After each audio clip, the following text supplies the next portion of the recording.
জাপানে মুসলিম দাফন সংকট, আইনি জটিলতা, সরকারি উদ্যোগ এবং সহ অবস্থানের সমীকরণ। জাপানে মুসলিম জনসংখ্যা গত 5 বছর প্রায় দ্বিগুণ হয়ে 2026 সালে নাগাদ 4,20,000-এ পৌঁছেছে। এই বিপুল সংখ্যক মানুষের একটি বড় অংশ জাপানের অর্থনীতি ও শ্রম বাজারে গুরুত্বপূর্ণ অবদান রাখছেন। তবে একজন মুসলিমের জীবনের শেষ ইচ্ছা বা ধর্মীয় বাধ্যবাধকতা অর্থাৎ মৃত্যুর পর সমাহিত হওয়া জাপানের বর্তমান সামাজিক ও আইনি কাঠামোর কারণে এক বড় সংকটের মুখোমুখি। জাপানের শব্দের প্রাসঙ্গিকতা ও প্রেক্ষাপট, এটিকে কি বর্বরতা বলা যায়?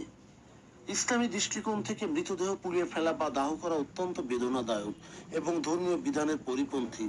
একজন ধর্মপ্রাণ মুসলমানের কাছে এটি চরম অবমাননাকর মনে হওয়া স্বাভাবিক। তবে জাপানি সমাজের প্রেক্ষাপটটি ধর্মীয় বিদ্বেষ থেকে নয়, বরং সম্পূর্ণ ভিন্ন একটি ঐতিহাসিক ও ভৌগোলিক বাস্তবতার উপর দাঁড়িয়ে আছে। ভৌগোলিক সীমাবদ্ধতা ও জনস্বাস্থ্য। জাপানের স্থলভাগের একটি বিশাল অংশ পার্বত্য অঞ্চল এবং এখানে জনসংখ্যার ঘনত্ব অত্যন্ত বেশি। শত বছর আগে মহামারী প্রতিরোধ এবং সীমিত ভূমির সর্বোচ্চ ব্যবহারের জন্য জাপানের শতভাগ সপ্তাহের নিয়ম চালু হয়। বর্তমানে দেশটির প্রায় 99% মৃতদেহ দাহ করা হয়। সাংস্কৃতিক দৃষ্টিভঙ্গি।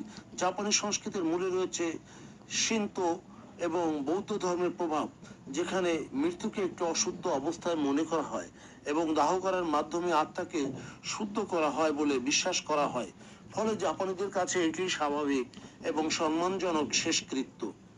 এটি কি বর্বরতা? বস্তুনিষ্ঠভাবে দেখলে জাপানিরা মুসলিমদের কষ্ট দেওয়ার জন্য দাহ করতে বাধ্য করছে না। তবে এটি তাদের শত বছরের পুরনো নিজস্ব আইন, স্বাস্থ্যবিধি ও ঐতিহ্য। তবে বহিরাগত বা স্থানীয়ভাবে বসবাসকারী একটি বৃহৎ ধর্মীয় গোষ্ঠীর আবেগকে দীর্ঘকাল মূল্যায়ন না করে তাদের উপর নিজস্ব সংস্কৃতি চাপিয়ে দেওয়াটা এক ধরনের সাংস্কৃতিক সংবেদনশীলতার অভাব বা কাঠামোগত অবহেলা।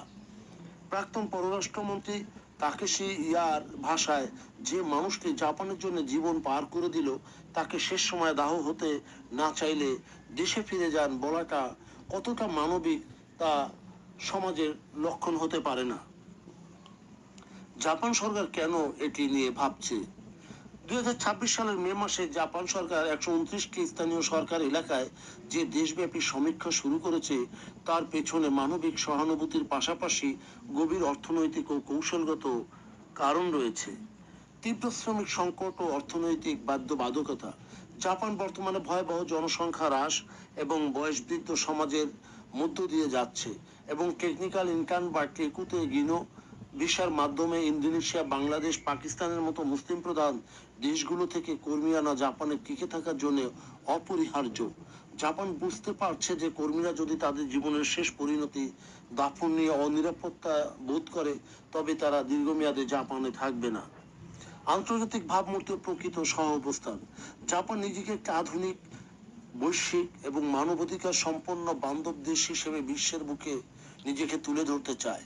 একটি বিশেষ ধর্মীয় গোষ্ঠীকে তাদের শেষকৃত্য করতে না দেওয়া আন্তর্জাতিক অঙ্গনে জাপানের ভাবমূর্তি ক্ষুণ্ণ করতে পারে।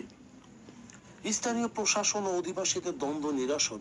এর আগে ওইটা প্রিফেকচারের হিজি শহরে মুসলিম কবরস্থান নির্মাণ নিয়ে স্থানীয় জাপানিদের বিক্ষোভ ও আইনি জটিলতা তৈরি হয়েছিল। স্থানীয়দের ভয় ছিল দাফন করলে ভূগর্ভস্থ পানি দূষিত হবে। সরকার এই সমীক্ষার মাধ্যমে বৈজ্ঞানিক সমাধান এবং একটি জাতীয় নির্দেশিকা তৈরি করতে চায়, যাতে স্থানীয় জাপানি ও মুসলিমদের মধ্যে কোনো সামাজিক সংঘাত না হয়। উত্তরণের উপায় ও সমান্তরাল সহ অবস্থান।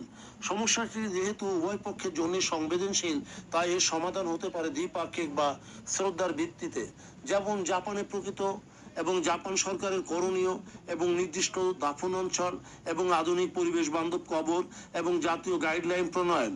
পরিবেশ বান্ধব ও আত্মদানিক দাফন মূলত আধুনিক বৈজ্ঞানিক পদ্ধতিতে দাফন নিশ্চিত করা, যা ভূগর্ভস্থ পানির ক্ষতি করবে না। এর ফলে স্থানীয় জাপানিদের মনের ভয় দূর হবে। নির্দিষ্ট জোনিং।